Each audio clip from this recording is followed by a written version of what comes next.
Russia से हमने agree किया है कि हम रशिया से तेल नहीं खरीदेंगे। इस बार बजट एलोकेशन नहीं हुआ है, बल्कि एक न्यूज़ रिपोर्ट ये बताती है कि हमने अपने हाथ पल्ला झाड़ दिया है चबाहर पोर्ट से। क्या ये इंडिया फर्स्ट हमारी स्ट्रैटेजी है? इससे किसानों के बारे में करीब 4 पैराग्राफ्स राष्ट्रपति के अभिभाषण में 4 पैराग्राफ्स किसानों को लेकर हैं। और वही डोनाल्ड ट्रंप के ट्वीट पे पता चला है कि tariff and non tariff barrier zero कर दिए, यानी हमारा जो सामान वहां पर जाएगा वो 18% टैरिफ पे होगा, उनका सामान जो यहाँ पर आएगा वो 0% टैरिफ पे होगा, जिसमें डेयरी प्रोडक्ट्स का उन्होंने कहा है, एग्रीकल्चरल प्रोड्यूस का उन्होंने कहा है, जिसका लगातार किसान उसका विरोध करते आए हैं। इस पे भी स्पष्टीकरण हमें नहीं मिला है। तो मैं ये पूछना चाहती हूँ, क्या ये हमारी इंडिया फर्स्ट पॉलिसी है? प्रियंका चतुर्वेदी ने संसद में ऐसे सवाल उठाए हैं जिनसे सरकार की इंडिया यूएस डील पर और किसानों के भविष्य पर नई बहस छिड़ गई है। क्या विदेशी समझौतों के दबाव में भारत की तेल नीति बदल रही है? और अगर ऐसा है तो इसका सीधा असर देश के किसानों और आम लोगों पर कितना पड़ेगा? सियासत गर्मा चुकी है, अब सबकी नजर है सरकार के जवाब पर। प्रेसिडेंट ने बताया है हमें कि हमारी क्या डील होने जा रही है, जहां पे उन्होंने कहा, और इंडिया फर्स्ट के इसलिए मैं बोल रही हूं क्योंकि उन्होंने कहा है कि रशिया से हमने अग्री किया है कि हम रशिया से तेल नहीं खरीदेंगे।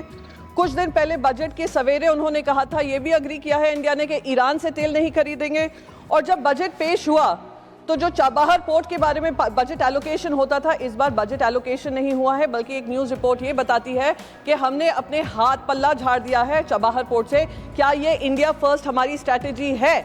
मैं ये पूछना चाहती हूँ इस माध्यम से, होपफुली ऑनरेबल प्राइम मिनिस्टर इसका जवाब देंगे।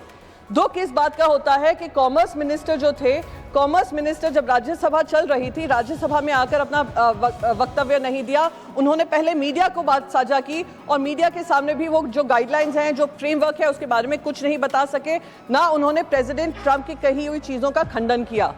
फिर नेक्स्ट डे आकर उन्होंने बात की है। आज वॉशिंगटन में हमारे फॉरेन मिनिस्टर हैं, फॉरेन मिनिस्टर ये कह रहे हैं कि अभी तक कोई भी उनको पता नहीं है कि क्या गाइडलाइंस हैं, क्या फ्रेमवर्क है, ये सब कॉमर्स मिनिस्टर हैंडल कर रहे हैं। यानी हमारे देश के फॉरेन मिनिस्टर भी वॉशिंगटन में बैठे हैं, पर उनको ये नहीं पता है कि क्या यूएस इंडिया ट्रेड डील हुई है, जिसकी वाह भाई वाह ये लोग हर स्पीच में लूटे जा रहे हैं। सर, दूसरी बात मैं यहाँ पर कहना चाहती हूँ कि जिस तरीके से किसानों के बारे में करीब 4 पैराग्राफ्स राष्ट्रपति के अभिभाषण में 4 पैराग्राफ्स किसानों को लेकर हैं। और वही डोनाल्ड ट्रंप के ट्वीट पे पता चला है कि tariff and non tariff barrier zero कर दिए, यानी हमारा जो सामान वहां पर जाएगा वो 18% टैरिफ पे होगा, उनका सामान जो यहाँ पर आएगा वो 0% टैरिफ पे होगा, जिसमें डेयरी प्रोडक्ट्स का उन्होंने कहा है, एग्रीकल्चरल प्रोड्यूस का उन्होंने कहा है, जिसका लगातार किसान उसका विरोध करते आए हैं। इस पे भी स्पष्टीकरण हमें नहीं मिला है। तो मैं ये पूछना चाहती हूँ, क्या ये हमारी इंडिया फर्स्ट पॉलिसी है? और अगर यही इंडिया फर्स्ट है तो भगवान बचाए सारे 1.4 बिलियन देशवासियों को, जो इस सारी डील को मंजूर करने के लिए हम लोग प्रतिबद्ध हो गए हैं। हमने अपने घुट्टे टेक दिए हैं। ये ट्रेड, मैं तो इसको ट्रेड डील भी नहीं कहती हूँ, मैं कहती हूँ ये ट्रेड डील नहीं है सर, ये एक फरमान जारी हुआ है यूनाइटेड स्टेट्स ऑफ अमेरिका से कि आप इन चीज़ों पे अग्री करिए, तभी हम आपके साथ और बातचीत करेंगे और ट्रेड करेंगे। सर, दूसरी बात उन्होंने बाबा साहेब अम्बेडकर जी के बारे में, सोशल जस्टिस के बारे में कही। बिल्कुल स्वागत करती हूँ कि सोशल जस्टिस के बारे में बात होनी चाहिए।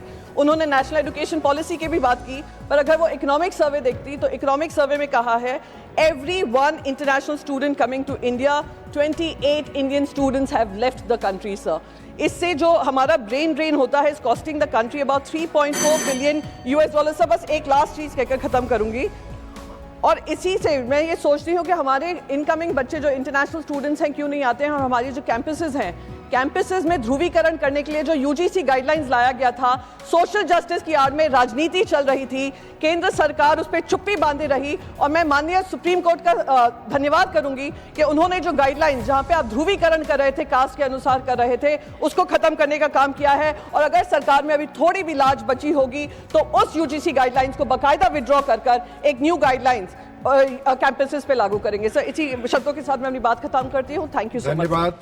सर का पसीना जब माथे को आता है, वो किसान है जो अपने दम पर फसल को उगाता है।